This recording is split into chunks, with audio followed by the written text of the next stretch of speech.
tiene que saber que aquí en Chile se eligió un camino por el que pensamos llegar a ser libres. Los pobres tenemos derecho a vivir, derecho a realizarnos plenamente. Esta es la verdad y por ella vamos a morir. No tenemos nada más que perder, nada más que perder.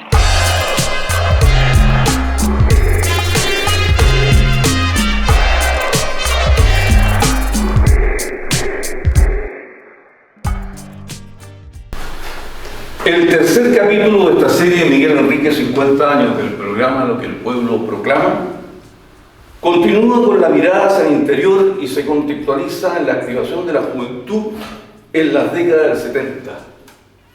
Nuestros entrevistados compartirán con nosotros cómo vivieron esos momentos y luego cómo enfrentaron los primeros años de la resistencia. A continuación, el tercer capítulo de esta serie titulado Una juventud en explosión, estudiantes y trabajadores.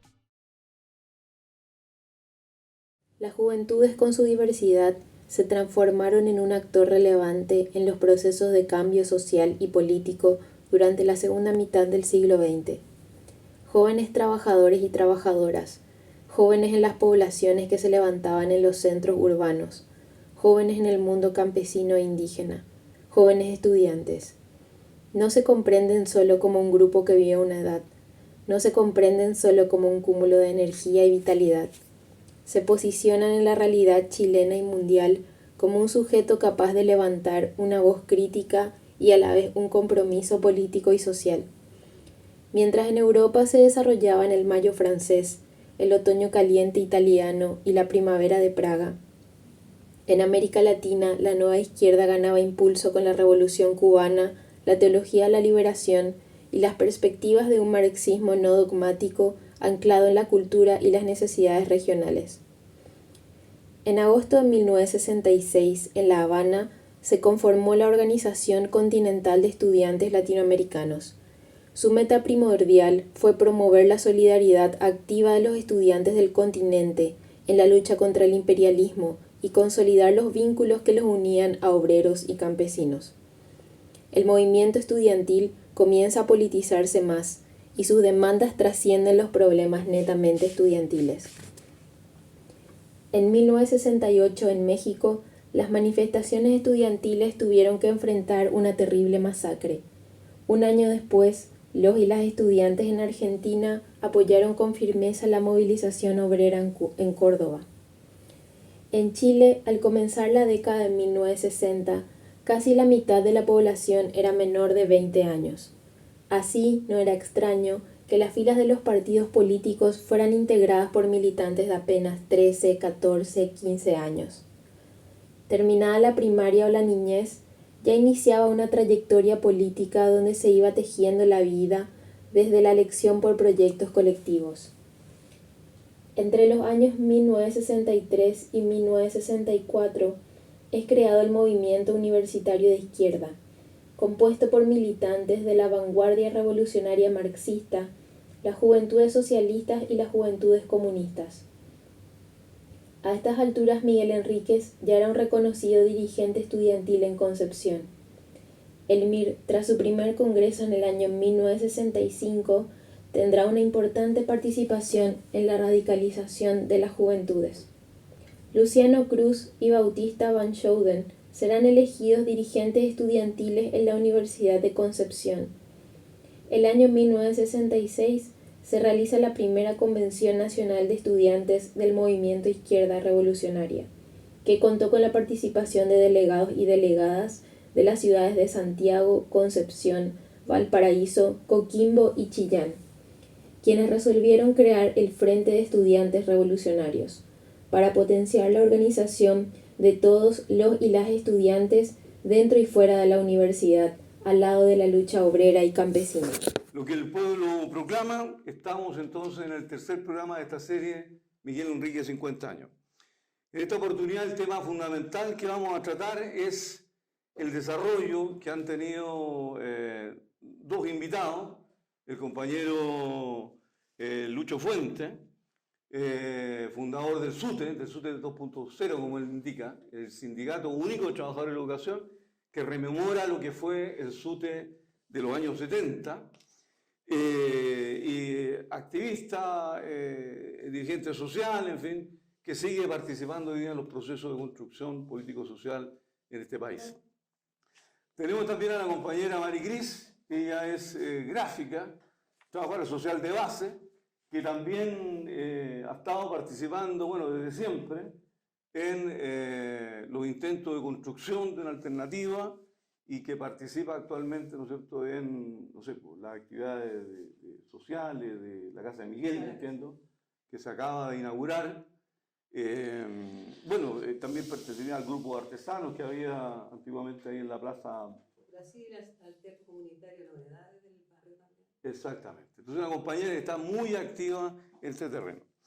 Como hemos dicho otras veces, la idea es fundamentalmente tocar como dos puntos centrales, digamos. Uno es que el MIR, como experiencia histórica, que se funda en el 65, tiene un congreso importante en el 67 y que enfrenta el golpe del 73, pasando por el 70 el triunfo de Allende, en un periodo muy corto, sintetiza diferentes experiencias. Compañeros y compañeras, viejos, jóvenes, mapuches, artistas, trabajadores, mujeres, etcétera, miembros de las Fuerzas Armadas también, curas, monjas, que fueron convergiendo en esta experiencia de militancia en el MIR. ¿Okay? Y en segundo lugar, la otra cuestión que queremos resaltar es, bueno, fundamentalmente el tema de la militancia.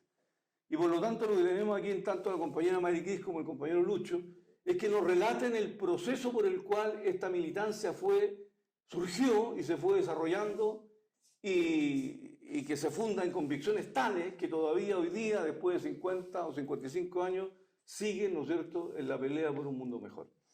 Entonces, la primera cuestión que quisiéramos consultarle es, bueno, ¿qué le evocan estas imágenes? Teníamos ahí, ¿no es cierto?, no sé, marchas del FER, jóvenes estudiantes secundarios en los años 70, teníamos, el movimiento campesino revolucionario, hay una marcha también del SUTE que se ve, ese SUTE original que hay, del FTR, en fin, y por lo tanto hay una movilización social cuando ustedes eran muy jóvenes. ¿Qué impresión les da ese primer momento? Compañera María.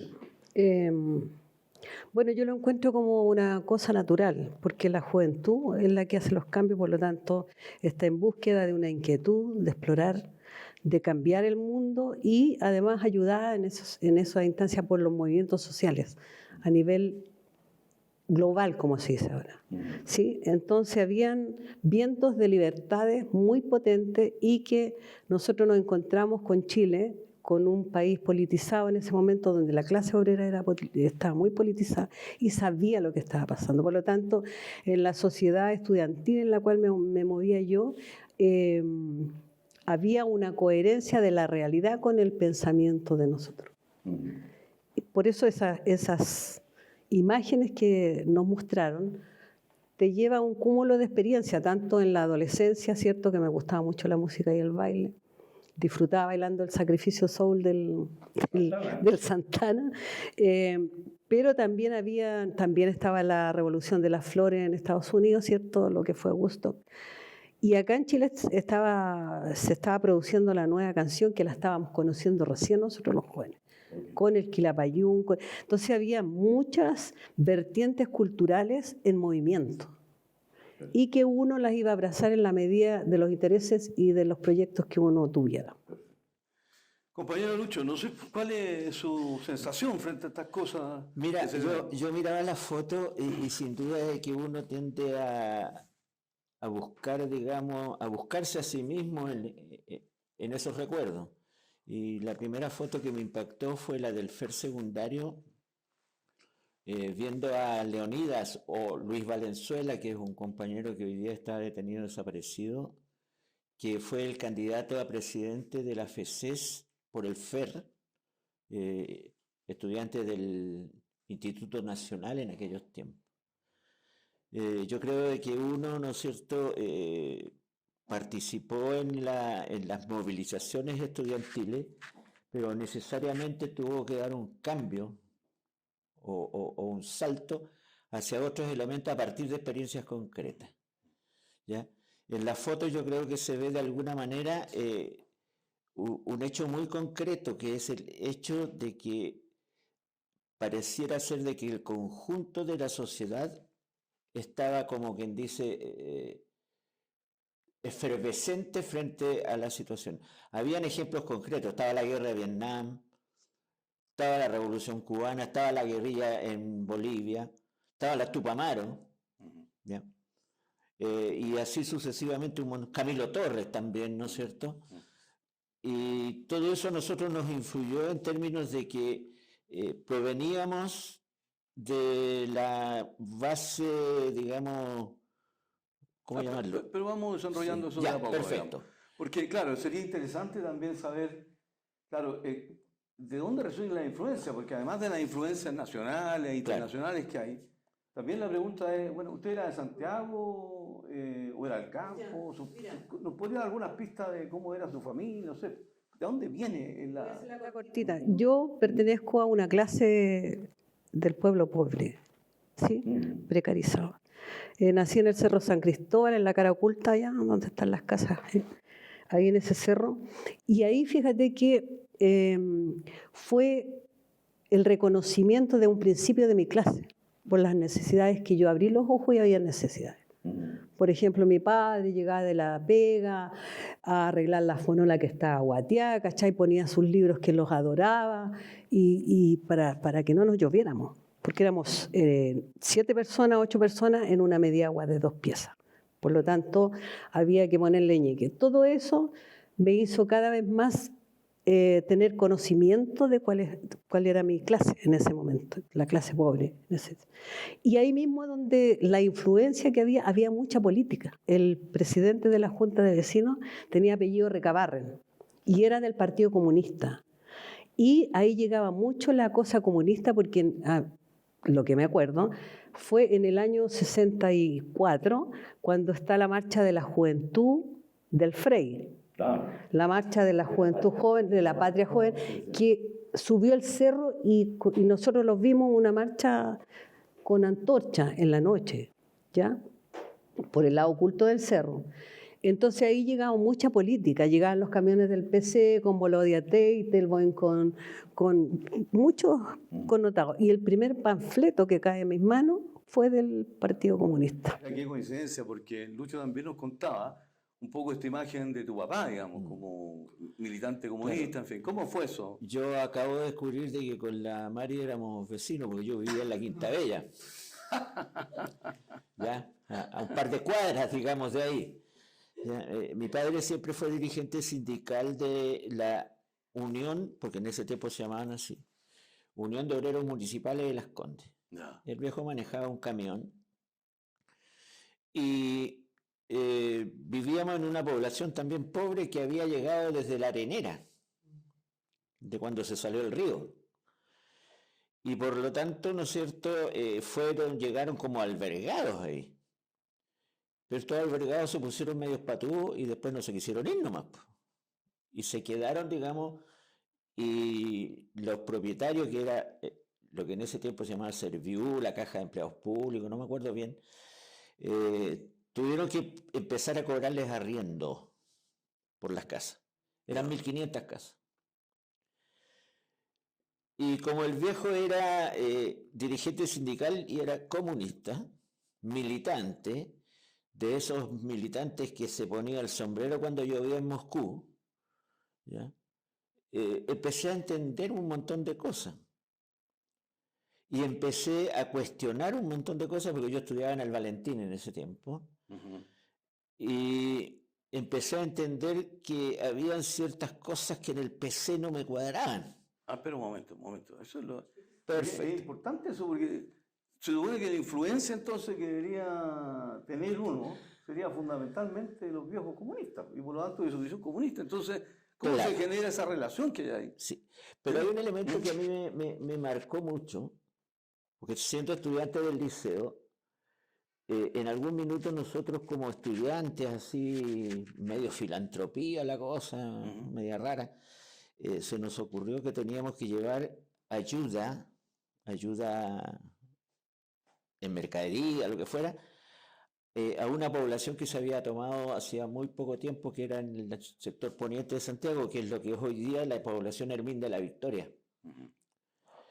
Me impactó mucho el hecho de que había muerto una guagua de frío, y cuando nosotros fuimos a dejar un paquete de arroz más o menos, los pacos no nos dejaron entrar. Entonces, aquí algo no funciona, po. Y ahí estuve, digamos, diciendo, bueno, ¿y el Partido Comunista acepta este tipo de cuestiones? Claro, era una contradicción. Ahí había una contradicción tremenda, porque el PC solidarizaba con los pobladores y todo lo demás, pero los pobladores seguían en las mismas. Ni siquiera eran carpas, por si que no eran frazadas, apuntalas con un palo. ¿Y en tu caso, Maricris? En mi caso, mira, como que me quedaron cosas colgando porque nos fuimos muy abruptamente como a la adolescencia, ¿sí? En este minuto, rápido, así como... Claro. Pero también quería realzar de que el hecho de que uno venga de una clase, ahí también conoce la solidaridad, que es muy importante dentro de la clase, la solidaridad, los afectos, es que es como una familia la población. De hecho, nunca te pasa nada en la población, estás más resguardado en la población que en otros barrios. Independiente de que exista la delincuencia, pero estáis reconocido ahí. Entonces, lo que yo rescato de lo que hablábamos, y discúlpame que me vaya para atrás, es la solidaridad de la clase, porque recordemos, y es bueno que los cabros y las niñas también sepan, de que cuando moría alguien, todo el vecindario se ponía para enterrar al muerto, velarlo y todo aquello. Si había un siniestro de incendio, todos a la hora que fuera se levantaban y apoyaban a esa persona que estaba damnificada. Entonces, sí era la pobreza, pero no era la pobreza dolía. Es la pobreza que te da rabia. No es la pobreza donde tú lloras por la pobreza, te da rabia porque hay algo que te produce una rabia innata. ¿Cachai? Entonces, bueno, y yo anduve en los colegios más piojentos de la población, donde yo pensaba que mis amigas eran muy importantes, sus papás, su familia era muy importante porque salían en los diarios. Y resulta que, claro, salían en los diarios porque eran delincuentes. Pero yo pensaba que eran importantes, entonces yo me sentía muy orgullosa de eso, de que los papás de mis amigas salieran. Y habían muchos nombres igual que ahora, porque la situación de ese momento con la situación de ahora no ha cambiado en absoluto. Eso es lo que yo puedo unir entre lo que fue mi vida infante ayer y la de hoy día. La misma delincuencia, la misma pobreza, la misma represión, todo igual, sigue igual. Y antes, entonces, detengámonos un poquito en eso. No sé si tú puedes también indicarnos, porque estado que vivían muy cerca, me imagino que la situación es la zona norte, ¿no? Zona norte, de Santiago, claro. Era muy... Bueno, la Quinta Bella siempre fue, primero que nada, una población obrera, ¿ya? Una población donde todo el mundo trabajaba o era danza. Habían dos alternativas, digamos. Mi infancia personal transcurrió entre la mitad en el campo y la mitad en la población. Y en la población me crié con los mismos chiquillos que después salían en los diarios, como dice la compañera. ¿Ya? El Loco Pedro, el Chago, no sé, un montón más, que podría dar toda una lista, digamos, de individuos de dudosa reputación para la sociedad. Pero la diferencia está en que yo estudiaba, que iba a clases. Jugábamos a las bolitas en la tarde, pero en la mañana yo estaba en el Valentín. Entonces, en el liceo uno iba, como quien dice, adquiriendo, y ahí viene la influencia de ciertas personas, ¿no es cierto?, en uno. Y me permito rendir un homenaje al Indio Parra, por ejemplo, que fue mi profesor jefe, expreso político también, ¿no es cierto?, durante la dictadura, y que me enseñó de que no necesariamente las cosas son como son porque las podemos cambiar. Y yo dije, ¿cómo diablos las cambiamos? Ujú. Entonces yo pensaba, mi padre va a morir manejando el camión y mi mamá va a morir seguramente con la cabeza apoyada en la máquina de coser. Y yo no quiero que se mueran así. Increíble. Y ahí entré en conflicto con mi papá. Porque él decía de que había que hacerlo por la vía electoral, que eso, toda la parafernalia del PC, de que leí un libro que se llamaba La Base, me acuerdo, creo que era de Luis Enrique, no sé cuántito, en que decía de que el paro donde murió Ramón Parra no era para hacer la revolución. Y yo pensé, ¿y por qué no? Y ahí empecé a darle vuelta al asunto y a meterme en las marchas y a cachar quién era quién y todo lo demás. Sí, Teniendo yo unos 13 años, sí, sí. más Tú, o menos. Mari, porque tú me contabas de que llegaste a varios colegios. Bueno, yo fui nómade estudiantil, nómade en Santiago, porque no duraba en los colegios, porque yo creo que tenía una hiperquinesia que no existía en esos años. No podía estar tranquila y me aburría, porque aprendía rápido, pero me aburría, ¿cachai? Entonces eso te expulsaban. Te expulsaban de un colegio, estaba 6 meses en un colegio, 5 meses en otro, entonces deambulé por todos los colegios de ahí, de la comuna nuestra, hasta Zapadores. Y de ahí, bueno, además que nosotros éramos nómades, porque mi padre era panadero y mi madre casi analfabeta, entonces era muy precarizado, a mi papá le pagaban diario, nunca le pagaban quincenal ni mensual, nada, diario. Y los viejos tenían un sentido de la economía que se la quisiera el ministro de Economía hoy día que está en el poder. Entonces nos íbamos cambiando de casa y eso también implicaba que yo me iba cambiando de colegio. Pero llegó un momento en que ya no había más colegios y justamente para hacer un nexo con lo que habíamos hablado del año 64, me llega la reforma educacional de Frey, porque yo lo que quería era estudiar en el liceo porque tenía traje de 2 piezas y se veían bonitas las niñas. Y por eso también yo quería seguir para usar ese traje de 2 piezas, que nunca lo hice porque se usó el jumper. Bueno, dicho eso, nos pilla la reforma y se crearon unos centros educacionales en todas las comunas. Entonces yo estuve en el de Conchalí primero y allá también fui removida y me fui a Pudahuel abajo, a Barrancas, cuando era Barranca. Pero en ese momento nosotros vivíamos en San Bernardo, entonces era toda la mañana que yo viajaba al colegio. Siempre estuve con cargos dentro del curso, o presidenta, o secretaria, tesorera, encargada del diario Mundo, siempre con algo, pero siempre con una visión de la precarización de esos colegios que no tenían biblioteca, pero era el título de biblioteca, porque no habían libros. Entonces lo que nosotros queríamos eran libros, porque en mi casa no había plata para tener libros, y a mí me gustaba leer. Entonces ahí va siendo también un nexo con lo que uno tiene precariedad, pero cómo lo quiere solucionar afuera, en la sociedad estudiantil, que era el 90% que vivía ahí todo el día. Ahora, tú me decías, bueno, este problema con el papá, porque el papá, Sí. me imagino, la percepción que tenía es que el único partido de la clase trabajadora era el Partido Comunista. Correcto. El resto eran partidos burgueses o infiltrados por la CIA, me acuerdo, sobre todo a los rojos y negros. Digamos. ¿Cómo se da eso? Cuéntanos un poquito esa... Porque significa entrar, vas tomando conciencia, pero también Claro. vas tomando un camino como diferente. El punto era de que justo en ese, por lo menos en esa etapa de mi vida personal, ¿no es cierto?, se produce el gobierno de Allende, se produce el triunfo López. Y por tanto, mi padre confirmó su tesis.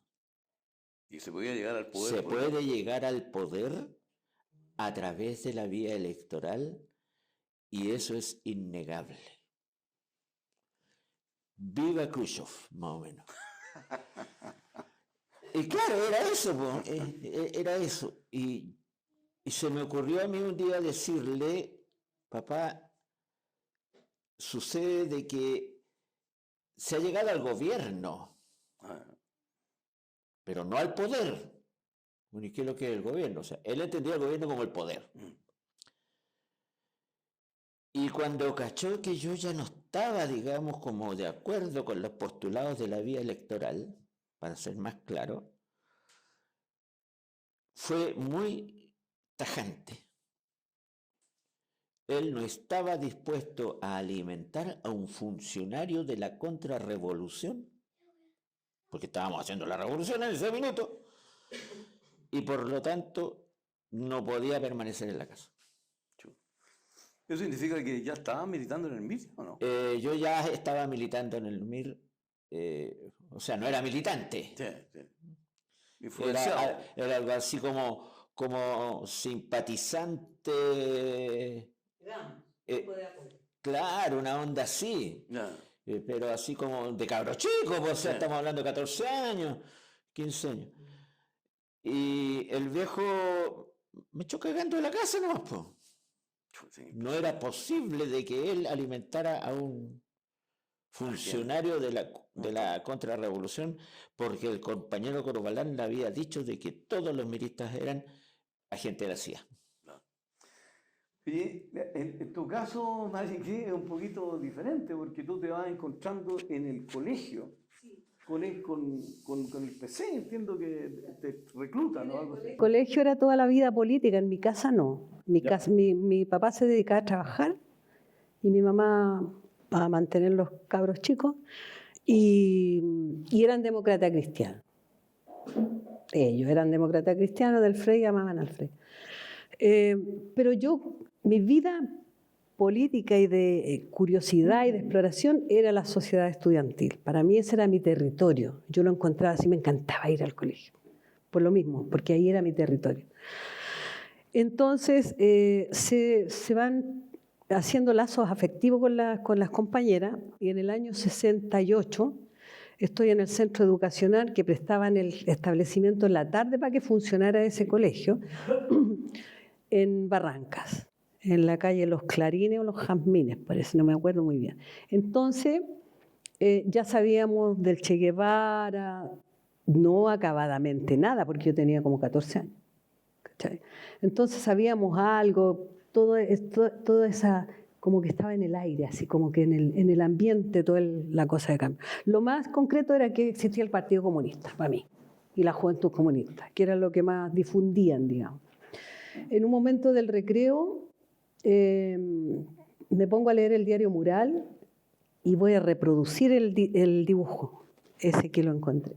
Entonces en el diario Mural había una biografía, pero cronológica.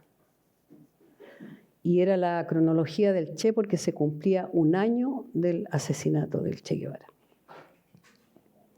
Me llamó mucho la atención esto de que fuera una persona de acá, de esta tierra, a otra tierra. Eso fue lo que me hizo sentido. Moverse, bonito, conocer otros lugares, no sé, me imaginé eso. Y me dio la inquietud por conocer, saber de este personaje que era el Che Guevara. Paralelamente a eso me estaba pololeando la Jota y me decían que me integrara, que había disciplina, que podíamos juntarnos, que lo pasaríamos bien y que si yo me cumplía con todo lo que había que hacer, me iban a dar un carné. Un carné. Lo encontré incongruente con mi manera de pensar, la verdad, las cosas, y lo digo con toda sinceridad de lo que sentí en ese momento, que fue que yo dije, pero ¿por qué te tienen que dar un carné para hacer las cosas? Si tú las quieres hacer, si tú las haces porque tú las quieres hacer. Si uno está en el colegio, en diferentes instancias organizadas, es porque tú lo querés. ¿Por qué te tienen que dar un...? Y no me gustó por eso. Pues solamente por eso. Porque no quería yo papeles. Yo tenía muchas ganas de participar, propiamente tal, al tiro así. Y como la vida se va sincronizando de repente, no sé por qué motivo, no tengo la respuesta, se fueron dando las posibilidades y frente a donde yo vivía en ese momento había gente del MIR. Y Y me empecé a acercar no porque me interesaran que eran del MIR, pues no tenía idea yo en esa edad, sino que porque me gustaba el menor de los hermanos. Eran 3 hermanos y vivían cerca mío. Entonces le pedí libros, que trataba de cautivarle su atención, pero nada. Y ahí me pregunta este compañero y me dice así, todo sutilmente, que yo estaba en el liceo. Y yo le dije, me dijo, ¿y qué es lo que te gustaría? Porque tú lees, me dijo. Sí, leo, pero ¿qué te gustaría leer? Y ahí yo le digo, fíjate que encontré una biografía. Y ahí fue un nutrirme de documentos, así de hojitas escritas a máquina, de esas de copia, me pasaban hojitas. Y ahí se fue generando esta inquietud y quedó hasta ahí para la otra pregunta. Sí. Interesante cómo se van dando las cosas, ¿eh? Pues porque después vamos a contar que él era impresionante. El individuo aquel, muy conocido. el que gozaba de los favores de la compañera. Oye, pero y en tu caso, Lucho, porque, bueno, ¿cómo te empiezas a relacionar con esto rojo y negro? Mira, ¿de dónde surge en esto? primer lugar, ¿no es cierto? Yo creo que fue en el liceo. En el Valentín. En el Valentín. Ya. El Valentín tiene de bueno y de malo, ¿ah? Y de malo, o sea, y en ese sentido yo creo que es importante decir de que había de todo, o sea, en términos de los miristas, históricamente. Ya. Valentiniano fue el Barba, po. El Barba Schneider. Leonardo Schneider, era del Valentín. Pero también ¿cómo se llama? El Borges, el compañero que estuvo preso años y años, ¿ya? El Charles Ramírez. ¿Ya? Fueron valentinianos, ¿no es cierto? Bueno, el Charles éramos contemporáneos, digamos. ¿Ya? Yo creo que mi paso hacia la militancia partió, primero que nada, admirando el profundo valor ético. En ese tiempo no cachaba nada, ni siquiera la definición del concepto, pero consideraba de que todos los compañeros que yo más o menos cachaba, que tenían simpatía por el MIR, eran jóvenes que tenían una cualidad moral distinta al resto. ¿Quién fue el que primero empezó a conversar contigo ya en la onda de reclutarte? En la onda de reclutamiento fue un compañero de apellido Salazar, que nosotros le decíamos el Conejo. Que, según mi información, hoy día está en Australia. Ya. Si es que está vivo. vivo. Escucha, entonces un saludo a Juan Salazar. Y conformamos una especie de base del MIR. Nosotros nos sentíamos miristas, no andábamos ni cerca, pero nos sentíamos miristas, con 4 compañeros. Armamos una base con 4. Armamos una base con 4. ¿Se podrá saber quiénes eran los...? Sí, era Juan, ya. el Conejo, ya. el chico Pablo, que hoy día es un jubilado de la Municipalidad de Santiago. Ya. Pedro Vara, que lo conversamos el otro día, ¿ya? Que era el único no estudiante del Valentín, era de la Academia de Humanidades, y el que habla. ¿Y se constituyeron como base? Nos constituimos como base, nos sentíamos la base del MIR en el liceo. Y Juan tenía un pariente, primo o algo así mayor, que era militante del partido, entonces... dijo, oye, a mí me dijeron de que si queríamos ser del MIR teníamos que hacer alguna acción de propaganda para demostrar que queríamos ser del MIR. Y no se nos ocurrió nada mejor que ir con aceite quemado, alquitrán, y rayar la pared interna del río Mapocho, porque estábamos en el Valentín. Y nosotros no teníamos mucha expertise en consignas ni nada por el estilo, así que lo único que se nos ocurrió fue escribir MIR. Con aceite quemado. El punto era cómo crestas hacemos para rayar por dentro de la pared, y decidimos de que al chico Pablo, que era el más liviano, había que colgarlo. Así que lo agarramos de las patas y él escribió, como quien dice, al revés, la palabra Mir, y ese rayado debe haber quedado unos 10 años. Casi, esa gracia lo que Porque lo pintaban y aparecía, lo Exacto, pintaban y exacto. aparecía, y nosotros lo mirábamos con los chiquillos, lo mirábamos y decíamos, no nos pueden borrar esto, y vamos a morir, y eso va a estar ahí. Y hasta mucho tiempo, digamos, yo creo que si le empiezan a descascarar la porquería, que iba a aparecer debajo, porque era aceite de auto del que botaban cuando le hacían cambio de aceite. Entonces fuimos a pedir que nos convidaran porque necesitábamos una antorcha, seguro. Sí. Hicimos 2 rayados, uno ahí y uno en Recoleta. Mira. Pero el de Recoleta fue... ¿Alguna consigna por lo menos? ¡Nada, 1000! ¡Punto! Bueno, mira. El Chi. O sea, es que yo creo que desde el punto de vista de nosotros consideramos que escribir 1000 era un acto de rebeldía, pero espectacular, pues. Si eran los locos que andaban asaltando bancos para comprarle remedio a los pobladores, pues. ¿Cachai? O sea, era una cuestión así. Y bueno, en realidad en ese tiempo escribir 1000 sí era un acto de rebeldía. Sí. Espantoso, porque te podías encontrar con los pacos, pero también te podías encontrar con la Jota y te sacaban la cresta, po. O con los guatones de la PP, bueno. O los de la PP, después Pacho Libertad, pero en esos años, la verdad es que lo difícil para nosotros era encontrarnos con la Jota. Sí. Porque la Jota decía que éramos gente de la CIA, así que había que sacarles la mugre, po.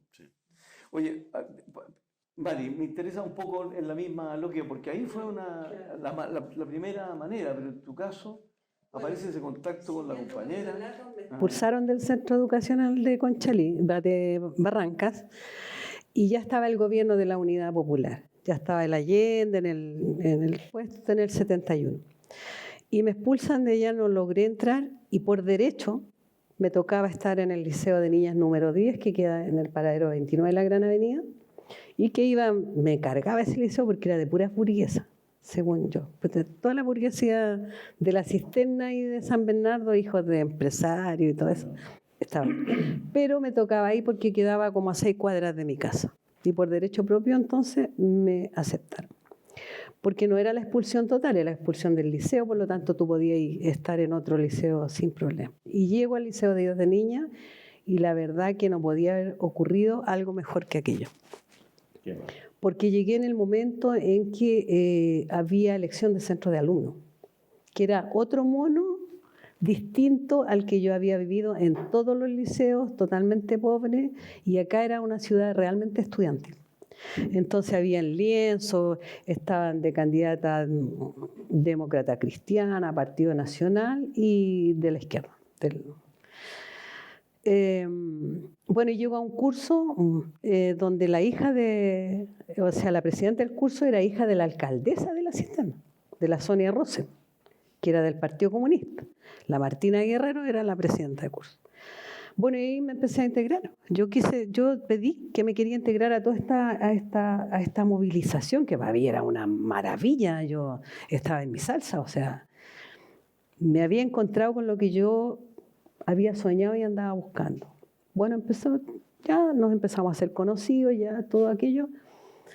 Y viene la elección de la FECES.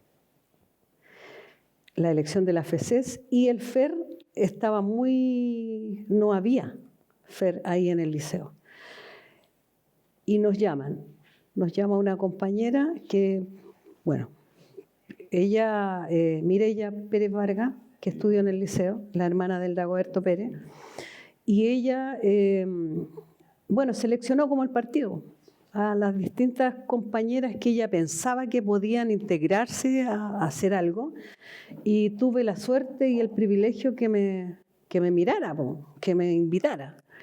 Entonces nos invitó, empezamos a ir a reuniones incipientes, hacia la casa, así como reunión de colegio, pero también estaba el hermano, que era el Aldo, como mirando las reuniones de nosotros. Y él como que nos daba algunas pautas. Y ahí decidimos fundar el FER en el liceo. Y fundamos el FER en el liceo. Y no quiero ser lo más exacta posible, No tuvimos ningún adiestramiento, formación política, todavía no, nada. Sino que nos dijeron que el FER era una instancia partidaria, un frente estudiantil que pertenecía también, que era una rama de él. No éramos todavía militantes del MEP, habíamos empezado. Y bueno, y se generó todo aquello. Las tareas concretas eran fortalecer el FER en el liceo y hacer coordinación con FER de la cisterna, de la Gran Avenida. Y bueno, ahí tuve mi primera chapa. No sé por qué me puse Viviana, pero me puse Viviana, sí. Yo quería ponerme Viviana. Y ahí empezamos después a tener reuniones de formación y de grandes fortalezas y lo que tú decías delante, una formación que yo hasta el día de hoy abrazo, porque creo que tuve el privilegio de tener muy buenos profesores. Una consulta, porque vamos a avanzar un poquito más rápido ya sobre este momento, digamos. Ya estamos, entonces una pequeña descripción, porque estamos ya en los 70 prácticamente, había ganado Allende. Claro, exactamente. Un poco podrían describir un poquito el funcionamiento me imagino que en algún momento tomaron contacto orgánico con alguna estructura, Claro. Podían hacer, y ustedes me imagino empezaron a desarrollarse también. Entonces, un poco rememorando cómo funcionaban estas bases o unidades, depende del MIR. ¿Nos podría describir un poquito eso? Porque Sí, ya... sí, mira, haciendo un pequeño, tú tuviste el privilegio de ponerte la primera chapa, a mí me la pusieron. La chapa, Ya. Nombre político. el nombre político. Yo me llamé René René. en aquel momento. ¿Por qué René? No tengo idea, parece porque no había ningún René, digamos, ¿no? Una onda así. Y nosotros, el entrar a militar propiamente tal, digamos, se dio, yo diría, a partir del año 69, por ahí. Estaba toda la efervescencia de que iba a ganar Allende, otros decían que no, había una medio enredo. Y el funcionamiento nuestro era en bases partidarias que tenían un encargado que a su vez estaba conectado con la instancia, suponemos, superior. Dentro de un G, digamos. Claro. Y en ese minuto era el GPM-8. G8. ¿Qué zona cubría el G8? G8 cubría, digamos, Conchalí, Renca, y no me acuerdo, pero Conchalí y Renca era como lo fuerte. Y Conchalí no estaba en el liceo, o sea, el liceo estaba en Santiago, en la comuna de Santiago. Era el Valentín. Ya, porque posteriormente se creó Recoleta, bueno, eso fue en dictadura. Nosotros éramos los estudiantes del Valentín, pero el comité local Santiago Norte del FER estaba adscrito a través del partido, a través del MIR, al GPM-8. Okay. ¿Ya? Y ahí militamos. ¿Y cómo, cuéntame, tenían formación? Bueno, la tarea nuestra era, primero que nada, ¿no es cierto?, era hacer crecer el FER. Ya. En segundo término, ¿no es cierto?, ahí se me produce el problema en el tiempo, se me enredan las fechas. Pero la tarea nuestra era abrir digamos, FER en otros establecimientos también, ¿no es cierto? Y en ese caso, nosotros abrimos trabajo en el Liceo 4 de Niña, que hoy es el Paula Jara Quemada, y evidentemente con las hormonas juveniles, digamos, todo el mundo quería ir a abrir trabajo al Liceo 4, claro, porque eran las compañeras. Bueno, de hecho se creó el FER ahí y salieron compañeras que después estuvieron militando, digamos, en otras zonas. Me acuerdo de una compañera que era la Janet Param, que terminó militando en el partido, digamos, allá en Chillán, trabajando muy estrechamente con José Liendro. ¿Ya? O sea, no estuvimos tan equivocados, digamos. Sí, sí, sí. Y después se abrió más trabajo en lo que era la industrial de Conchalí, los cortapalos que le llaman, ¿ya? Y así fuimos, digamos, armando más FER. Y desde el FER se nutría el MIR. Entonces, cuando el compañero tenía, ¿no es cierto?, las capacidades, bueno, todo lo que ocurre, se integraba a una base. A una base. De simpatizante. De simpatizante. A esa altura nosotros nos creíamos neoyorqueques porque ya éramos aspirantes, ¿no? Ah, ya. Era la maravilla, o sea, éramos aspirantes. Ya. Y en lo personal, por lo menos a mí me pasaba lo siguiente, ridículo, pero de cabro chico, que yo caminaba por la calle y decía, pensar que ninguno de estos jóvenes sabe que yo soy del MIR. Claro. Era como un orgullo. Claro. Claro, era una militancia Claro. clandestina. Claro. Sí, interesante. Era, Sí, muy claro, o sea, nadie de este pobre tonto no sabe con el que está conversando, decía yo. Y era un cabrón chico, po. Pero era una cuestión así como un orgullo a toda prueba. Era un orgullo de que uno podía, y espero terminar con esto, uno podía transparentar la actitud mirista Sin decir que era mirista. sin que, si te preguntan, bueno, ¿vos sois mirista? No, yo no. No, para ser del MIR hay que ponérsela por loco, yo no. No, los miristas están todos metidos en las oficinas públicas, ahí clandestinos y todo lo demás, nosotros no. Oye, María, tomando el mismo punto, digamos, y para ir cerrando esta parte, digamos, ¿cómo se constituye, cómo funcionan ustedes? ¿Arman una base también? Nosotros armamos una base ¿Ya? éramos 6 compañeros. 6. Y la mayoría era del curso donde estaba yo, del cuarto H. Y fuimos 6, pero fue como la canción de los perritos, porque se fue desgranando el choclo. Al final, en esta base, ya no era base, quedamos 2. Que hasta el día de hoy, bueno, la compañera está un poquito enferma, Ya. pero seguimos hasta siempre juntos. Pero era el fortalecimiento del FER en el liceo y apoyar la candidatura del Milton Lee en esos años a la FECES. El Milton Lee, sí. Milton Lee, y estaba el Salazar y el Escalón. Entonces, Salazar por la DC. por la DC. Y Escalona por la P. El PS, claro. Y el Milton Lee. El Milton Lee por el FER. Íbamos poco a las marchas del FER al centro de Santiago, porque nosotros queríamos, y era lo que nos orientaba, que teníamos que fortalecer la comuna, la presencia del FER. ¿Y cómo funcionaba esa base? ¿Tú te acuerdas? ¿Tenían un encargado? Bueno, íbamos a la casa de los Pérez Vargas, el paradero 26 de la Gran Avenida, y nos hacía el trabajo político. Él era el jefe nuestro. Él era el jefe nuestro de la donde estaba integrada también la Mireya, o sea, éramos 3.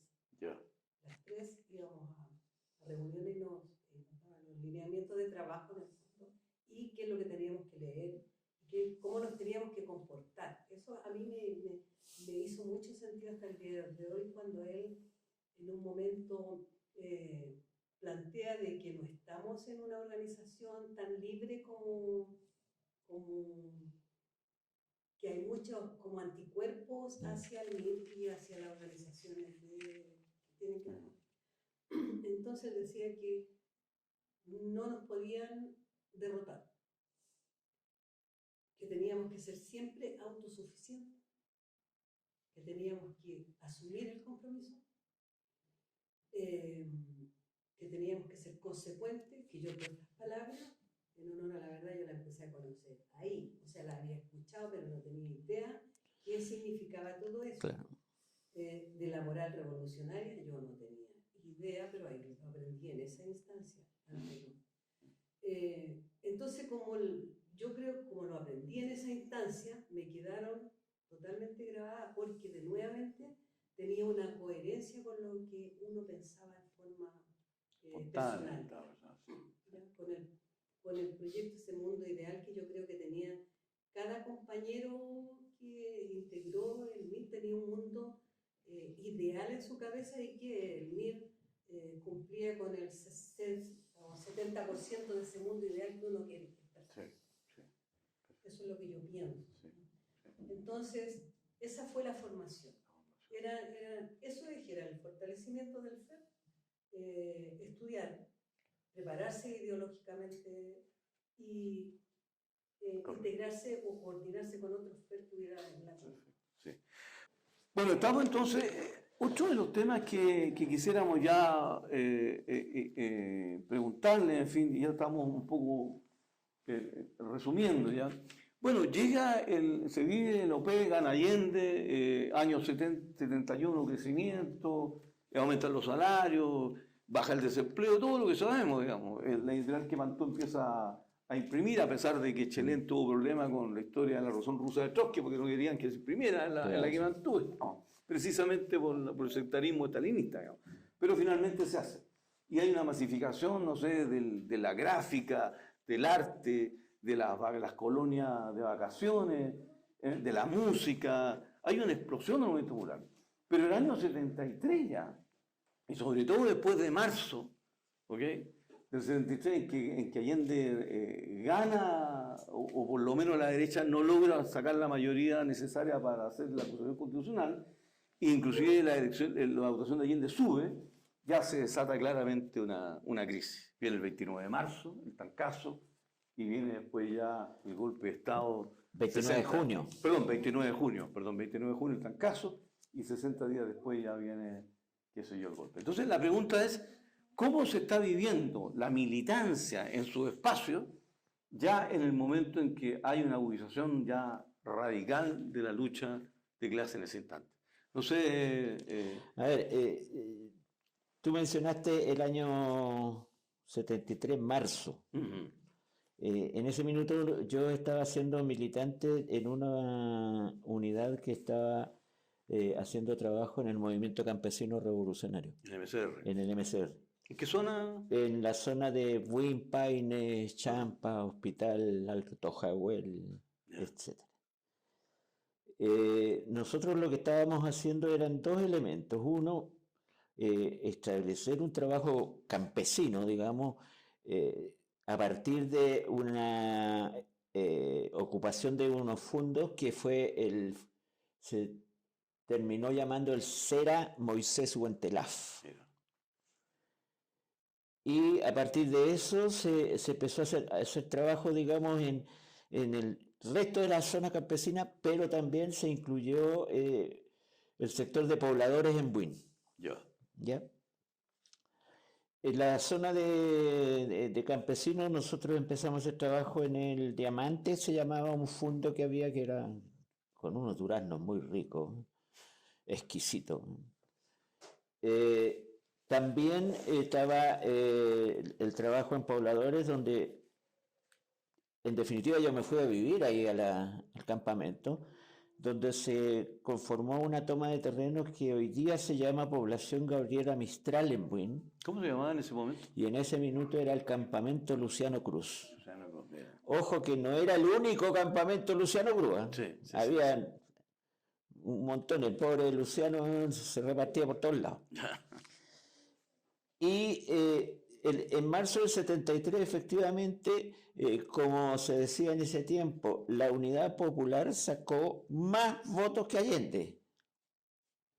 Había subido. Sí, que la elección del 73. Y eso fue lo que generó, digamos, la ofensiva patronal, ¿no es cierto? Y bueno, trasladado, digamos, posteriormente por necesidades del partido, y uno iba para donde le decían que tenía que ir nomás, porque si no... yo fui trasladado nuevamente a Santiago a trabajar con los estudiantes nocturnos del Tecnológico. Mira. Y ahí conformamos una base en el Tecnológico integrada por personas que hoy día, digamos, tienen una gran trayectoria. Cuéntanos. No, si no voy a... No, No voy a echar ningún garabato. En la cual se encontraba militando el compañero Víctor Javier Cornejo Alfaro, alias el Toti. ¿Ya? Y otros más, digamos, para no ser más específico. Y estuvimos trabajando en la construcción, digamos, de trabajo al interior del Instituto Superior Tecnológico.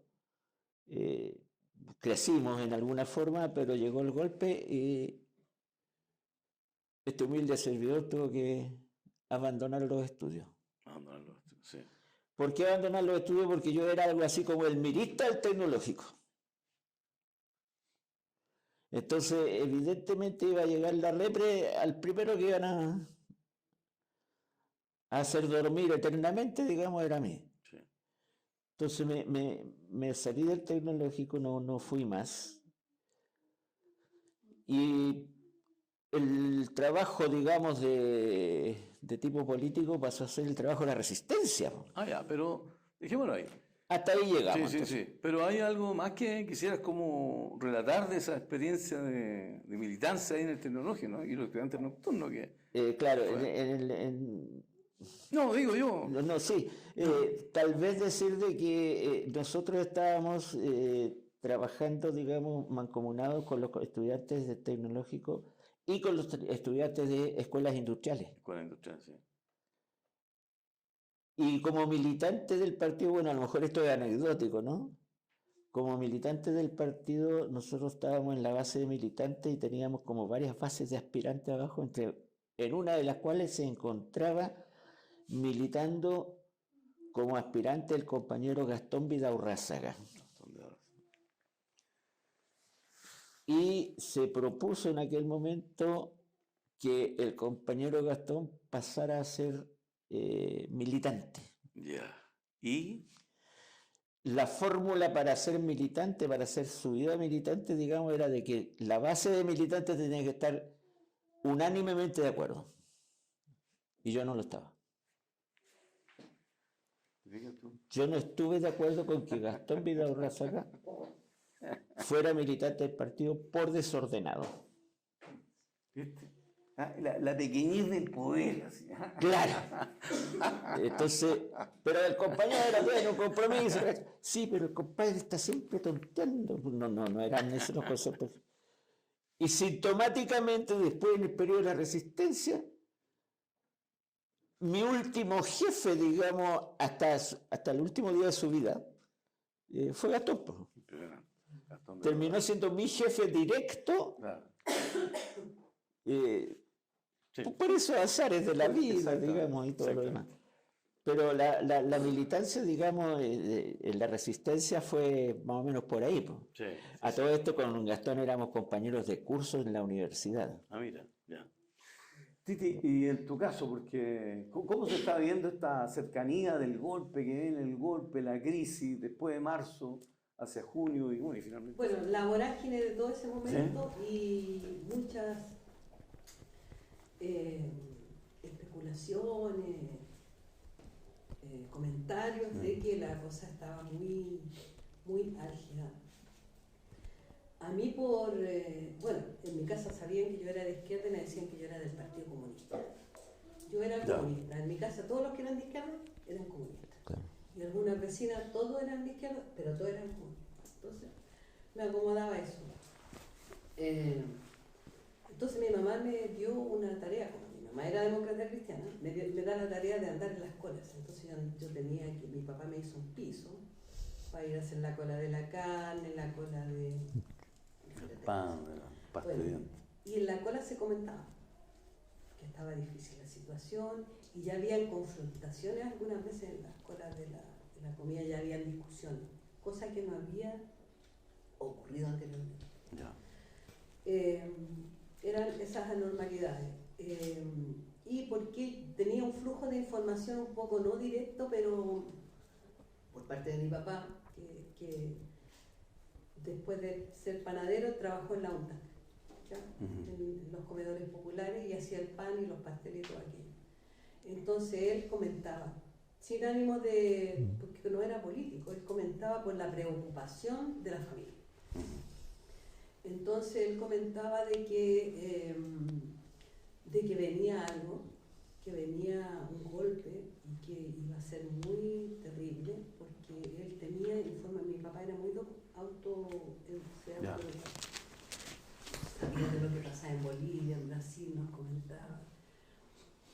Y había un señuelo de una canción, la tenían lista para ponerla, que era una canción de Leonardo Fabio, Pantalón Cortito.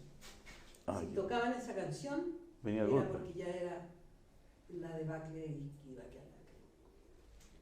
Entonces todo eso iba alimentando también, pero en honor a la verdad, uno con la edad que tenía no alcanzaba a catalizar eso, porque como nunca había pasado, no lo podías imaginar.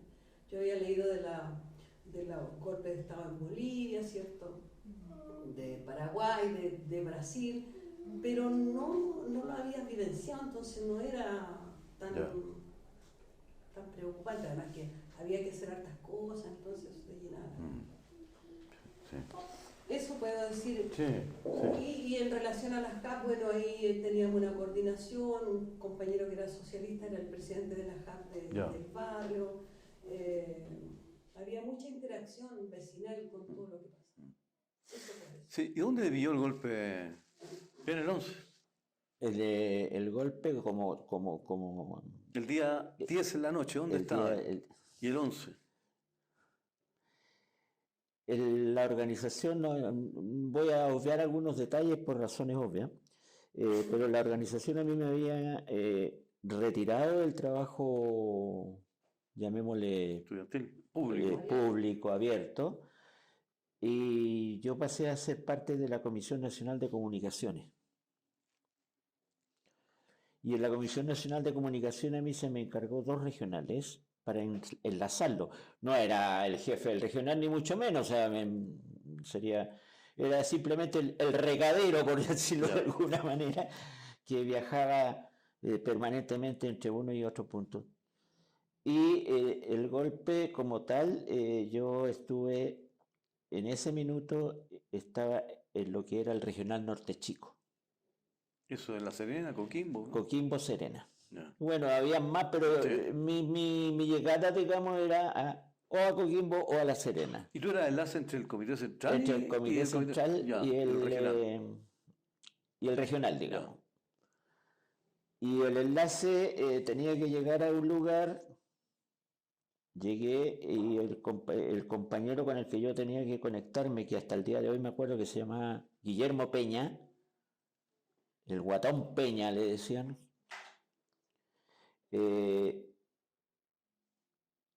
no estaba en el lugar ese día 11, estaba lejos. Lejos, no tengo idea de dónde, pero lejos. No llegó al punto que y llegó al punto que tenía que ir a buscarme el compañero encargado de, llamémosle, de tareas especiales en el regional. Y me llevó a una casa, y la casa, digamos, era una casa más que nada. Y como yo había ido varias veces antes, digamos, un par de veces, conocí a otra casa. Y me fui a Coquimbo a la otra casa porque la que estaba muy quemada, qué sé yo. ¿Pero te habían enterado ya del golpe? En ese minuto fue cuando el compañero encargado que nos fue a buscar nos dijo, oye, voy a usar la frase textual que dice, compadre, tenemos que movernos porque en Santiago quedó la cagá. Yo dije, bueno, ya pues. Y yo en ese minuto estaba enlazando, digamos, la llegada de recursos. Era dinero el que yo llevaba para allá. No voy a decir dónde lo guardaba. Y el compañero me dice, bueno, tú sabrás, tú tenés la plata ahí, el compañero encargado no está, el único que está a cargo aquí soy yo, y todo lo demás. Y opté por entregarle el dinero, pero dejarme una parte para poder moverme. pero no tenía dónde. Así que me fui a la primera casa, una casa que llamábamos en ese tiempo La Isla, porque estaba en Coquimbo al lado de los roqueríos, qué sé yo. Entonces durante toda la noche las olas pegaban, era... Pero la casa estaba vacía, no había nadie. Claro, los compañeros que vivían ahí habían salido apretando cachete, ¿no? Y mi raciocinio fue, si me pillan en la calle, me liquidan de inmediato. Sí. En cambio, dentro de la casa, por lo menos tengo la posibilidad de que no lleguen a la casa. Efectivamente ocurrió, no llegaron y pude, digamos, pasar la noche ahí. Y al otro día se produce un viaje autorizado por los milicos de Serena a Santiago. Mi gran problema era que pedían absolutamente todos los datos personales de cada uno de los pasajeros del tren. Para todos los efectos legales yo andaba con plata porque andaba comprando papaya. Entonces, como andaba comprando papaya, qué sé yo, al pedirme los datos yo opté por dar mis datos, los reales. Mi nombre, mi ruta, toda la historia. Y pude viajar a Santiago. El día 12, 11, 12. 12, debe haber sido el 12, 13, ya. por ahí. 14, no sé, uno de esos días. Sí.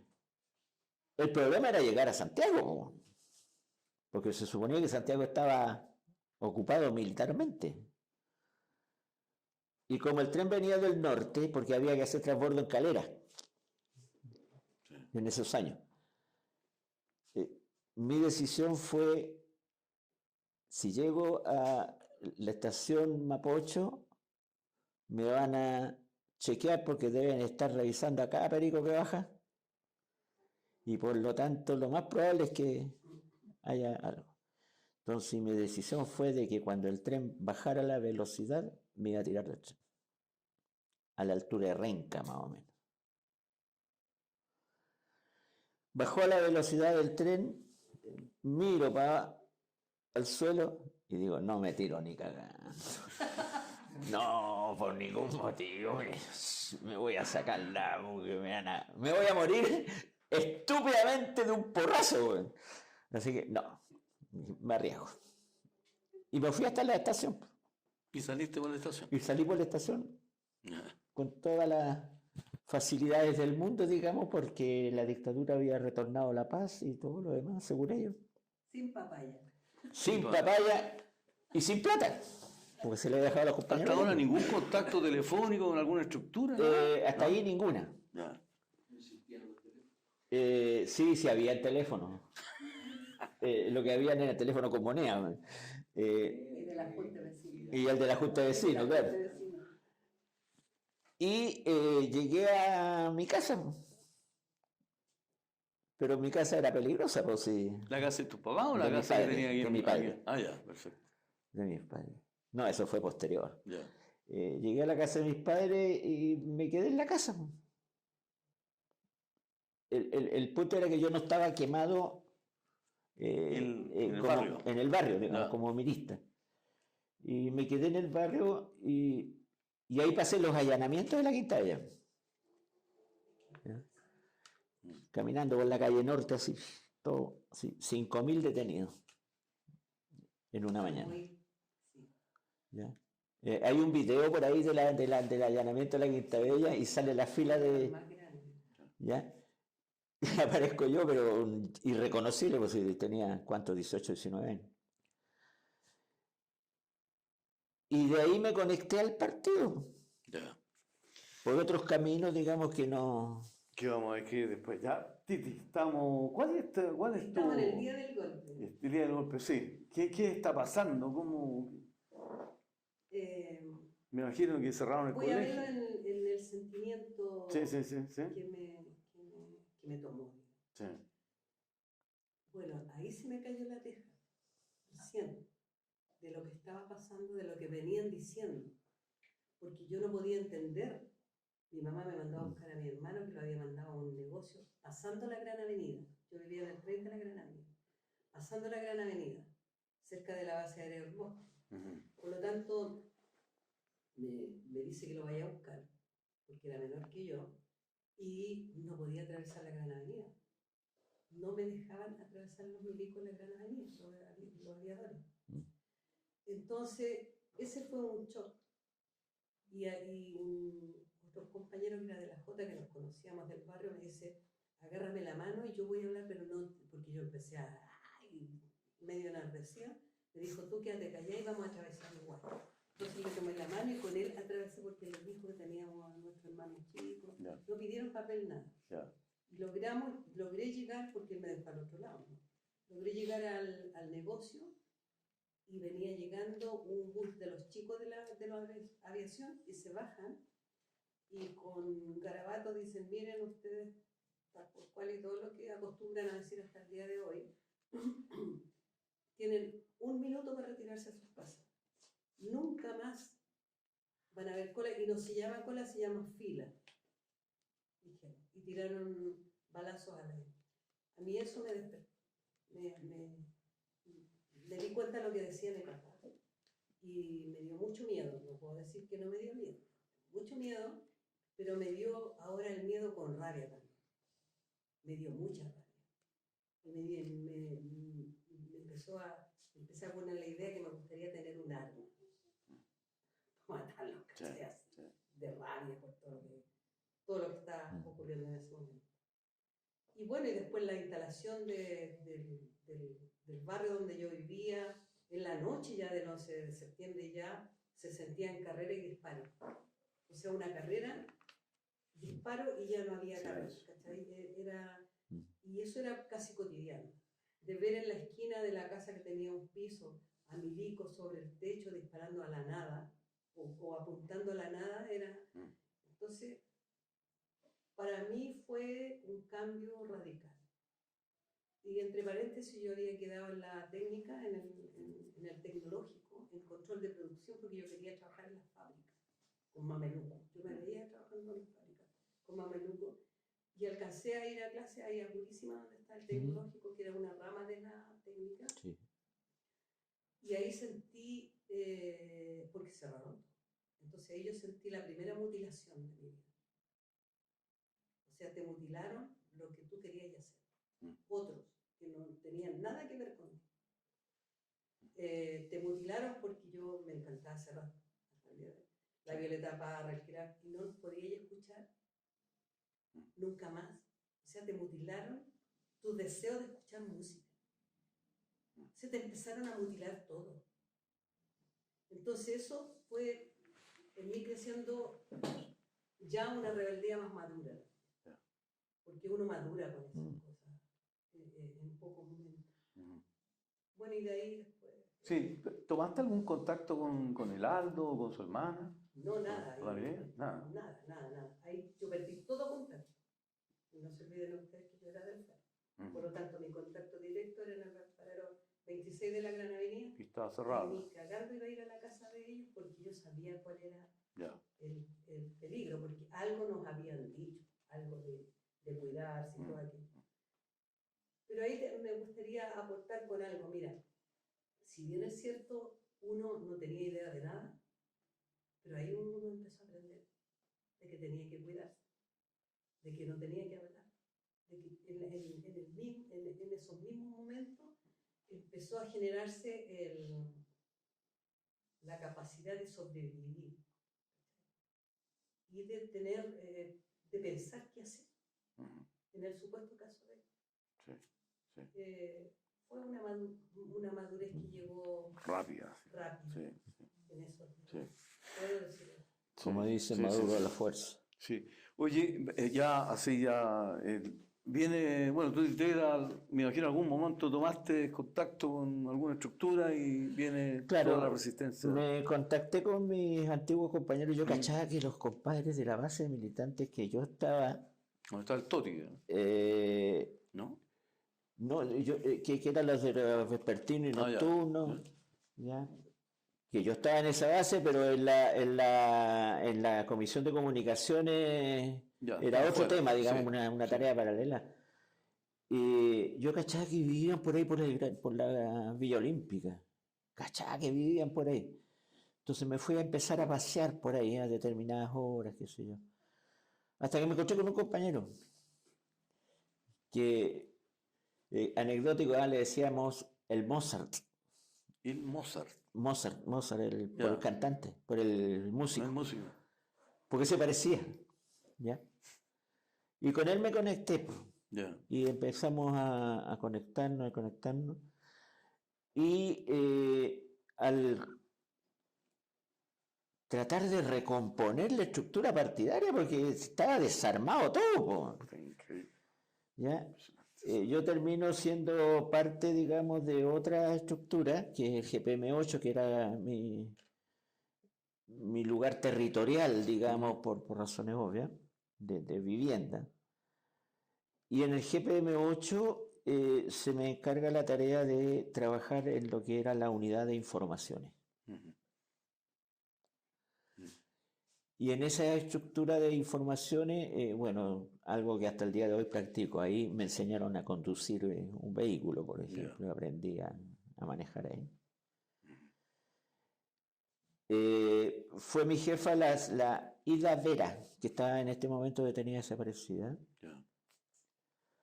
Y trabajé en esa estructura hasta que quedó la escoba porque cayó la chica, la Ida. Nuevamente a buscar, digamos, Sí. contactos por uno y otro lado, hasta que me encontré con el contacto con el compañero Ricardo Alarcón, Ya. alias Misomba, Mi sombra. el Misomba. Sí. Y ahí estuvimos trabajando Hubo que.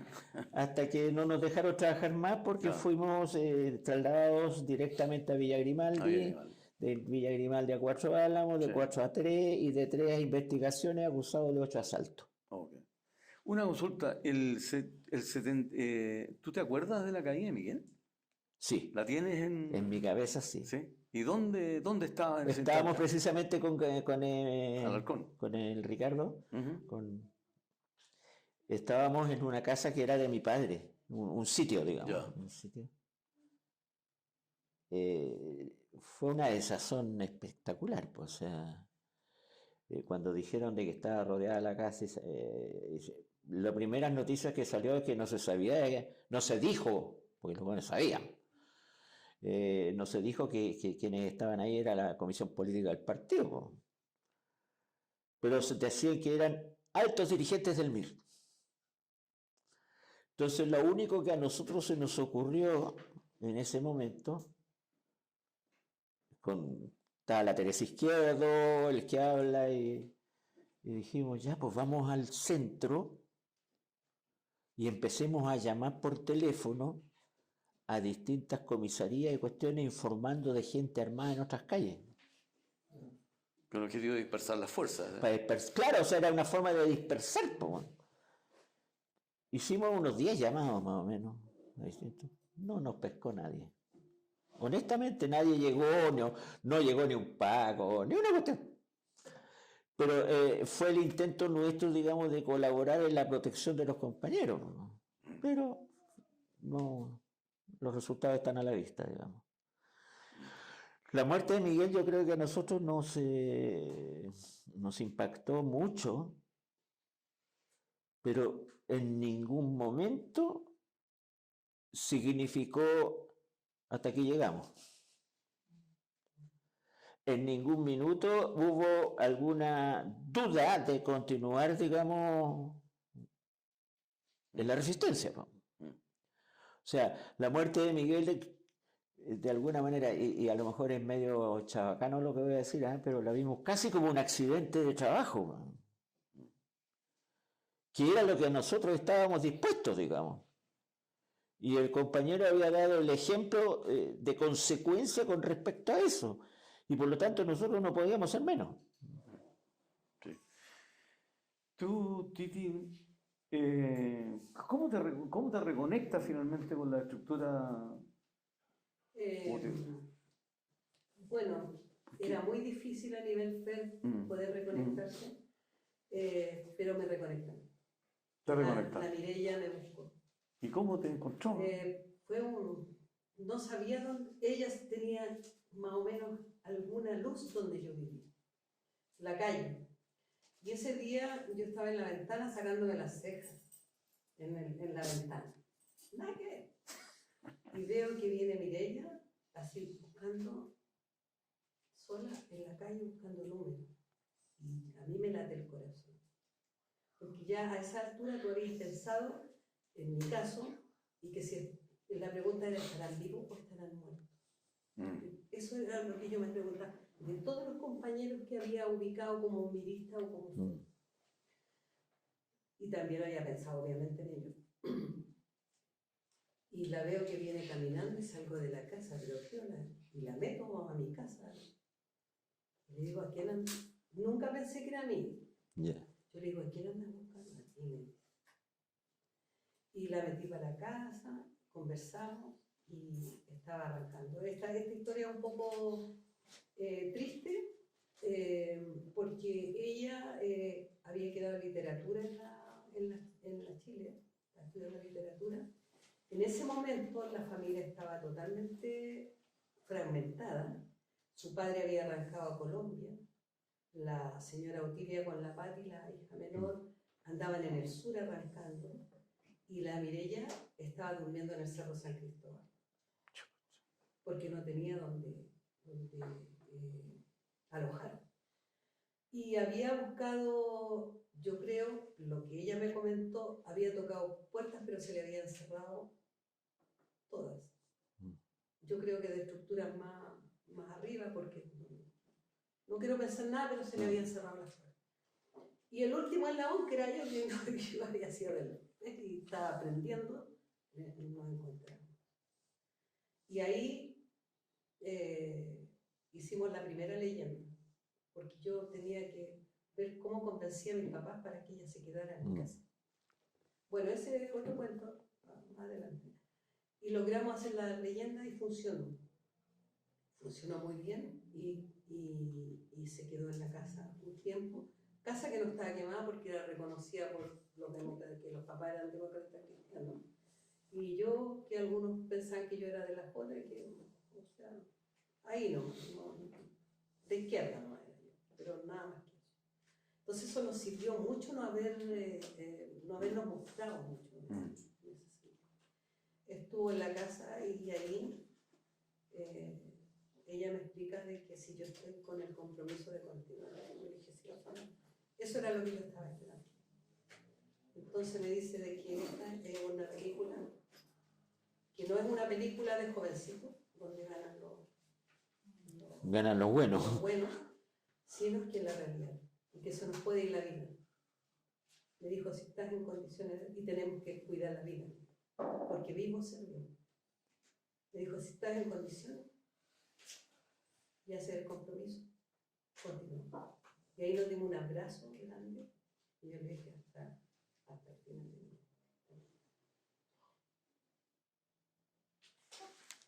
Potentísimo el tema. Cómo se va tejiendo la vida, ¿eh? Impresionante. Bueno, mira, estamos, no sé, pasaron 50 años de resistencia, de lucha, estamos acá. A mí me gustaría mucho, Titi, también yo sé que tú también tomaste decisiones, digamos. Sí. Y antes que llegáramos hasta ahora, bueno, en el caso fueron todo la típica trayectoria de la villa, sí. Tres Álamos, Cuatro Álamos, y después la Penny o investigaciones, digamos. Y ahí, bueno, en el caso tuyo, en algún momento también, bueno, presa y después la salida... Fue distinto, ¿sí? A mí me amenazaron. Ya. Vivimos la orden porque después nos pusimos a trabajar en la resistencia con Mireia. Con la Mireia. Con su hermano. Con el Iván, ya. Con el Iván. Trabajamos los tres en la resistencia. Una de las cosas que teníamos que hacer era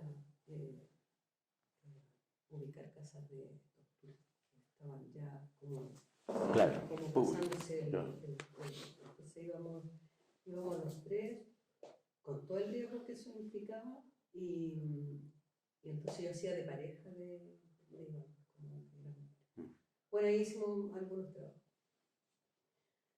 Pero después tuve que salir. Porque la Mireia cae en en la casa, junto con Iván. ¿De qué año estamos hablando? ¿76? 76, 77. Sí. Yo inicialmente me iba con ellos. Porque ese era el proyecto. Pero yo pedí autorización de pasar la última Navidad en mi casa. La última Navidad. Yo sabía que después era nada. Entonces le planteé, oye, porque estaba también haciendo la leyenda, le dije a mis padres que yo me había conseguido un trabajo en Concepción y que iba a trabajar, porque mi mamá lo único que quería que yo trabajara. Que como no estaba estudiando, que tenía que trabajar. Entonces le dije eso y yo de ahí me sumergí. Entonces inicialmente yo me habría ido con ellos, pero me dieron la autorización de quedarme en la casa esa Navidad cuando acontece lo de enero. Después de eso, nuevamente una prueba de compromiso hasta el final, digamos, y deciden los compañeros sacarme, que me vaya. Porque yo les dije que no quería irme, pero que me tenía que ir porque los monolitos no sirven de mucho. Las tumbas tampoco, y se necesitan compañeros que asuman el compromiso de retornar con más preparación y me voy al exilio con todo el dolor de mi corazón. ¿Estuviste tú en África, no? Sí, me voy a Canadá. Allá conozco a varios compañeros que están acá en Chile hoy día, al comité local de Canadá. Yeah. Pero yo me di el plazo de estar máximo 2 años en Canadá, porque también era un país capitalista que había tenido que ver con el golpe. Y yo no iba a estar años allá en Canadá, por lo tanto estaba haciendo el trámite para irme a la Casa Cultural Sandino con la cosa gráfica a Nicaragua. Estaba encargado el Ricardo Alarcón de la Dirección Nacional en Colombia. Ese es otro Ricardo. Ah, el otro, ya. Es otro Ricardo. El Mota. Y bueno, estaba en eso y llegó el amor y era un compañero de nosotros y él también quería mudarse de Canadá porque no soportaba más estar ahí en ese país y se fue a Mozambique. Entonces me dijo, ¿te quieres ir? Sí, le dije. Pero voy a ver si me sale primero en Nicaragua, sepa él. Y después me dice que me vaya a Mozambique y yo le dije que era muy lejos, con toda la ignorancia. Me dijo, sí, pero en la revolución no hay frontera y acá hay un proceso revolucionario. Así que me fui para allá, a Mozambique, a cooperar, que teníamos el nombre de Cooperantes Internacionales. Ya. Bueno, mira, estamos... ¿Qué decisión es esa? Pues significaba ir a un país prácticamente en guerra. Si quieren, explico un poco. Sí, un poquitito, sería muy interesante. Llegué a un país que tuvo lucha armada. El asentamiento guerrillero estaba en Tanzania, en el norte, y la verdad es que es largo, así como Chile, Mozambique. Por lo tanto, por las comunicaciones y el atraso, hasta Copiapó más o menos sabían que había una guerrilla que iba a liberar el país. De Copiapó a Santiago Albo y de Santiago a Sur, ni una cosa. Por lo tanto, fue muy complejo el proceso porque triunfa no la guerrilla en honor a la verdad, no fue por el triunfo de la revolución, sino que por la coyuntura de los claveles de Portugal. Ah, sí, la caída de Entonces, la dictadura de Salazar. consecuentemente entregan las colonias y justamente venía un proceso cierto revolucionario en Mozambique, pero llegó en una bolsa el regalo con la independencia de Mozambique, con la revolución y un proceso socialista. Que era demasiado porque muy complejo, porque no había luchas sindicales, ni nada. 32 tribus, 40 tribus, con lenguas distintas, entonces había muchos bandos armados, mercenarios, que habían sido de las antiguas colonias de Holanda, Alemania, y que penetraban desde África del Sur a la guerra, estando nosotros allá en Mapa. ¿Cuánto tiempo estuviste ahí? 4 años. 4 años, ya. ¿Y de ahí regresaste, retorno a Chile? Ah, ya. Regresé al retorno y a Chile. Ya, ¿y en qué? Ah, Operación Plutón. Sí. ¿Qué época estamos hablando? 85. 85, mira. Bueno, me imagino una gran experiencia que habría que contarla en detalle en otro momento. Un detalle, un Sí, sí, chiquito sí. que yo creo que para desestigmatizar el exilio, Sí. es que algunos chilenos se fueron a países que realmente necesitaban del apoyo de compañeros para fortalecer los cambios o la revolución triunfante como internacionalistas. Nosotros trabajamos allá así y duramos ese tiempo porque nos reencontramos con nuestra infancia. Quiero ponerlo, porque muchos chilenos que estaban en los países capitalistas lograban estar 1 mes o 2 meses, porque las condiciones de hambre, había hambre. Todos los días tenían que comer arroz, todos los días de la vida, no había más. Entonces, claro, con la poca costumbre, a lo mejor su clase también había nacido con precariedad, por lo tanto, nosotros nos quedamos con mi compañero y decidimos seguir, porque nos reencontramos con la infancia, con la misma miseria que teníamos en la infancia. Ya. Después con todo el proceso de la unidad popular, porque está en vías al socialismo, Sí. entonces fue una coherencia con nuestro quehacer. Mira. Nuestro compromiso. Bueno, mire, estamos... una pregunta, chicos, solo para salir de la duda. Sales de la cana después, Sí, pero no te vas al exilio, te quedas acá, ¿no? me quedo aquí.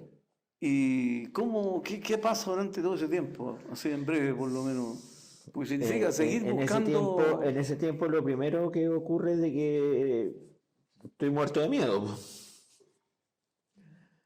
sea, yo había estado en manos del Krasnov y del Troglo. El choclo. ¿Ya? Había pasado por la cárcel pública, ¿no es cierto? Estábamos ridículamente cuando nos sueltan diciendo de que estamos libres por falta de mérito. ¿Ya? O sea, no había mérito suficiente como para que usted siga aquí en la cana. Exactamente. ¿Ya? Y debo confesar de que me asusté y que vivía aterrorizado porque no me atrevía a sentarme a la orilla de la ventana en el bus o en la micro porque me podían ver de abajo, pero tampoco me sentaba a la orilla porque me podían ver de adentro. Entonces era una especie de terror permanente, digamos. Me fui a la casa de un pariente, digamos, en la playa, donde estuve un tiempo ahí encerrado, ojo, encerrado porque no podía salir, ¿no? Y después volví acá y ahí ya, bueno, esa es otra historia. Y al llegar digamos, al salir de la cárcel, y ahí va ¿cómo llamarlo? Una anécdota. Un compañero de la universidad me va a buscar y me dice, oye, tienes que volver a estudiar. Yo digo, no, estáis locos, por ningún motivo. Claro, ¿cómo? Y me dice, no, si yo te voy a acompañar. Era un compañero muy extraño. Y volví y al primero que me encuentro, digamos, porque éramos compañeros de curso ya a esas alturas, fue a Gastón Vidaurraza. ¿De nuevo? De nuevo. Mira, ahora era militante. Claro, ahora era militante. Y me encuentro a Gastón Vidaurraza y mi primera reacción fue, ¿qué estáis haciendo aquí, po? ¿Por qué? Porque vos sabíais que yo había caído. Y tú sabías que yo sabía ubicarte. Y por lo tanto, si yo me ponía a hablar o a soltar información, el que tenía más cercano era el topo. Y me dice, ¿sabes que tenéis razón? Pero yo confío en ti. Sí, pero ¿eso qué? No hablaste, pues. Y bueno, ¿y cómo sabes tú que yo no hablé? Porque saliste en los diarios. Fuimos acusados de 8 asaltos a mano armada efectuado por un comando extremista que se llamaba G21. No pusimos un nombre así más bonito que otra gente.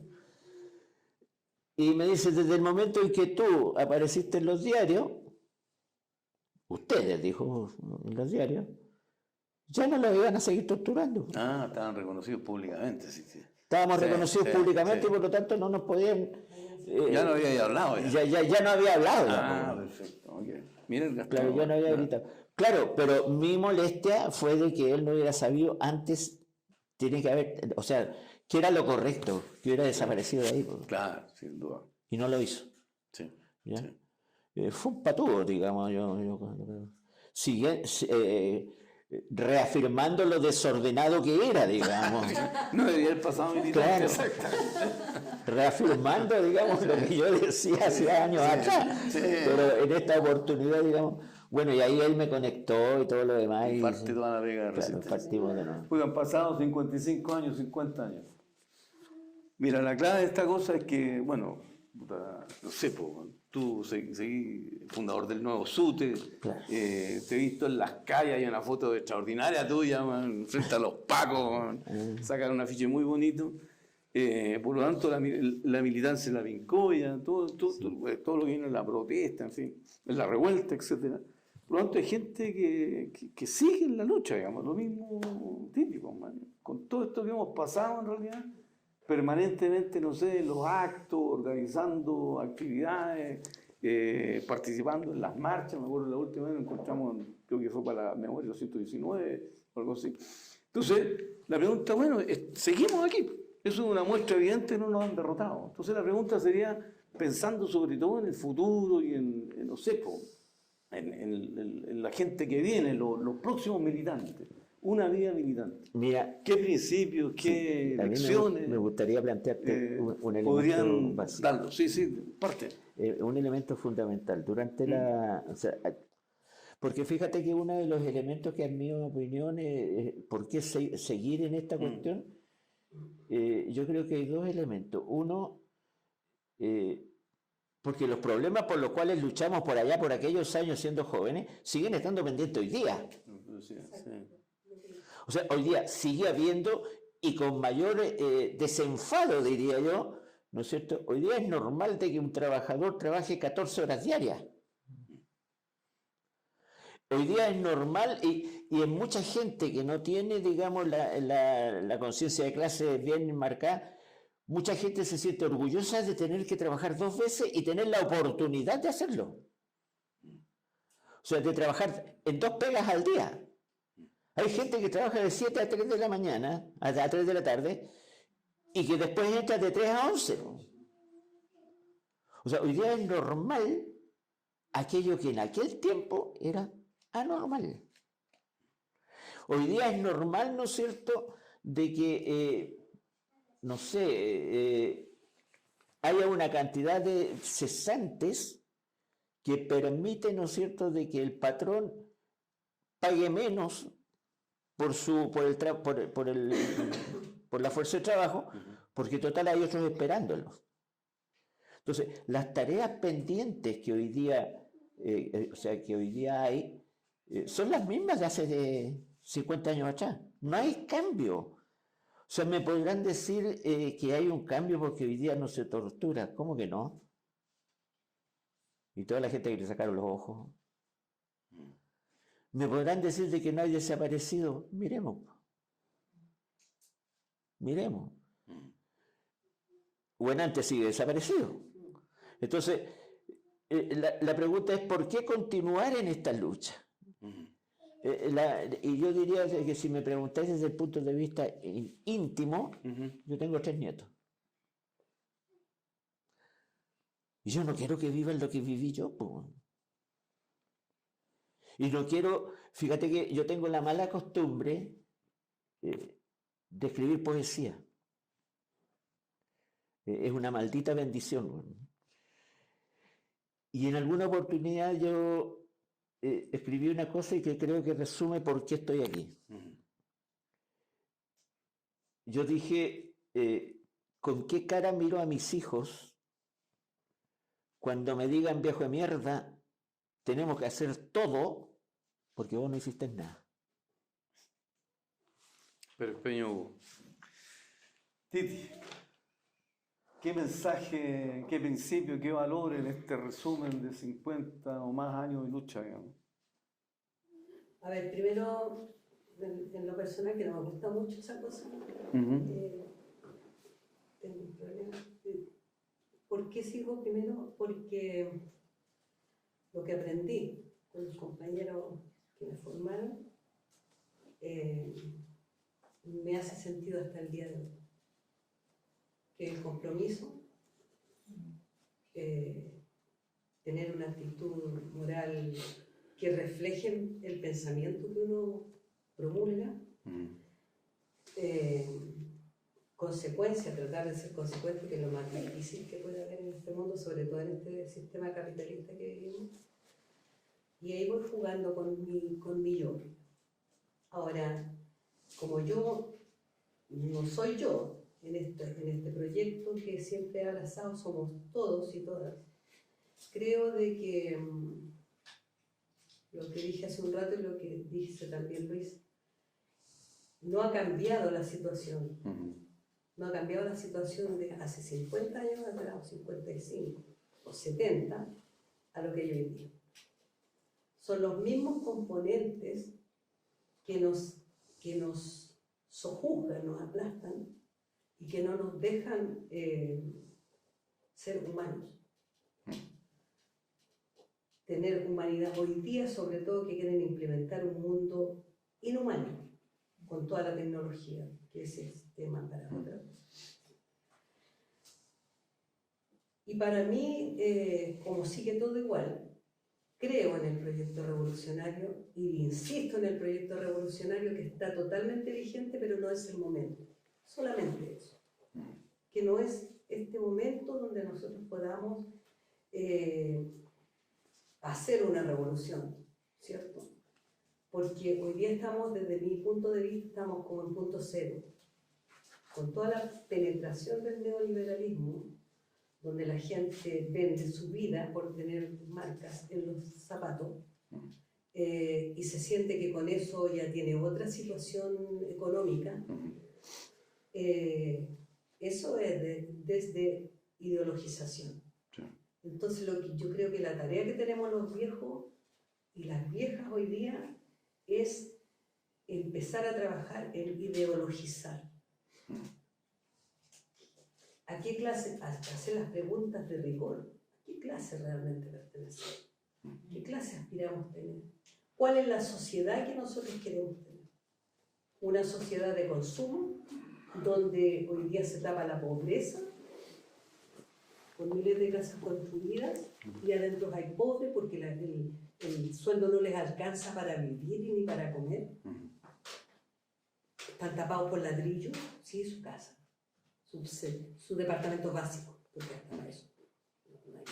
Entonces, la perversidad de este sistema me lleva a insistir de que necesaria e inexorablemente, y a lo mejor no voy a estar, tiene que existir un proceso de cambio radical, y la única radicalidad de cambio que te lo da es una revolución. Sí, sin duda. No hay otra alternativa que esa. Sí.